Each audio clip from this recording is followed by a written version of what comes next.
Knowledge शेअरिंगचा topic आहे alchemist. Alchemist हे एक बुक आहे, पण त्याचा जर थोडा आपण सारांश पाहिला तर अल्केमिस्ट म्हणजे काय की एक नॉर्मल मेटल्स त्याचा प्रिशियस मेटलमध्ये कन्वर्ट होणं. म्हणजेच आपण म्हणतो की एका साध्या धातूचं आपण प्रेशियस मेटल आज जर आपण म्हटलं तर आपण गोल्ड म्हटलं जातं, तर त्याच्यामध्ये रूपांतर. पण असे काही पॉईंट्स आहेत अल्केमिस्टमध्ये, 9 पॉईंट्स आहेत की जेणेकरून आपला एक सर्वसामान्य उद्योग आपण हा नवीन चांगल्या रूपाला कसा मोल्ड करू शकतो ते मी तुम्हाला आजच्या नॉलेज शेअरिंगमध्ये सांगणार आहे. A for action. मित्रांनो, एक चांगलं कोट आहे की one idea can change your life. पण फक्त आयडिया चेंज करू शकते का? तर नाही. तर त्यासाठी काहीतरी ॲक्शन घेणं गरजेचं आहे.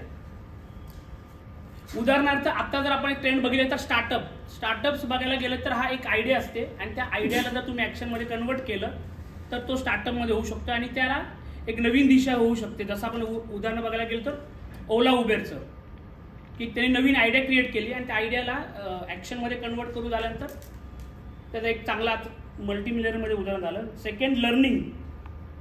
मित्रांनो बघायला गेलं तर मित्रांनो शिक्षण हे कधीच वाया जात नाही. आणि जे आता वॉरेन बफेट जे आहे ते साधारणतः 365 दिवसांमध्ये ऑलमोस्ट वर्षभरात एक 100 पुस्तकं रीड करतात. तर मिनिमम 30 मिनिटं प्रत्येक उद्योजकाने आपल्या नॉलेजमध्ये अपग्रेड करणं गरजेचं आहे. त्यामध्ये मी कोट सांगेल, अज्ञान रूपी रोपट्याला जर शिक्षणासारखं खत पाणी जर दिलं तर आजचं हे छोटं रोपटं उद्याचं वटवृक्षामध्ये रूपांतर होतं. तर एवढी ताकद शिक्षणामध्ये आहे.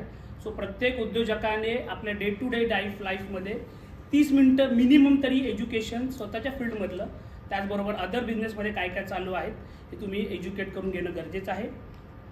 C for confidence. मित्रांनो, आज आपण प्रत्येकजण आपल्या बिझनेसमध्ये प्रोडक्ट किंवा आपण सर्व्हिसेस आपण आपल्या क्लायंटला देतो. पण क्लायंट काय करतो माहिती आहे का? पहिलं प्रोडक्ट सर्व्हिस नंतर, पण तो पहिला बाय करतो तो तुमचा कॉन्फिडन्स.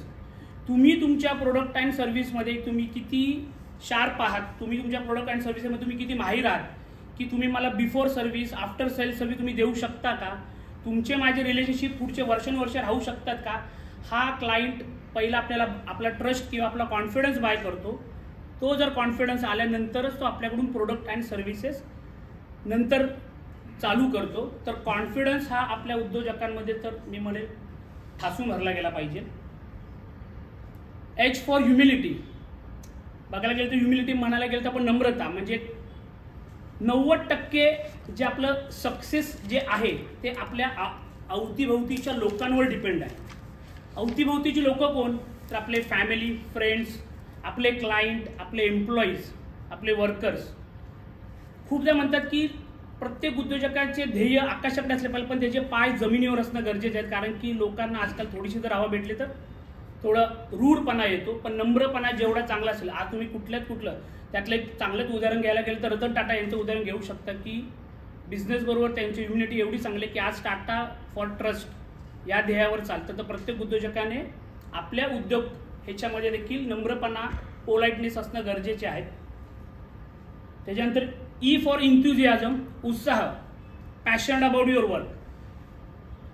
तर उत्साह आपल्याला असा ट्रेड करतो की प्रत्येकाच्या उद्योजकाच्या लाईफमध्ये काही टेन्शन्स असतात, पण हा बिझनेसमॅन जो असतो ना, चांगला उद्योजक, त्याच्या चेहऱ्यावर तुम्हाला कधी टेन्शन दिसणार नाही. कारण की त्याचा चेहरा सदैव स्माइली फेसमध्येच असतो.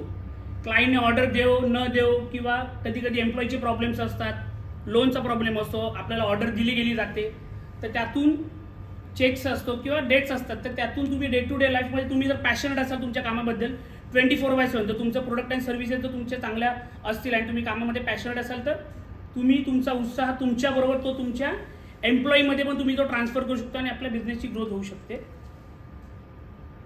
Then M for majestic dreamer.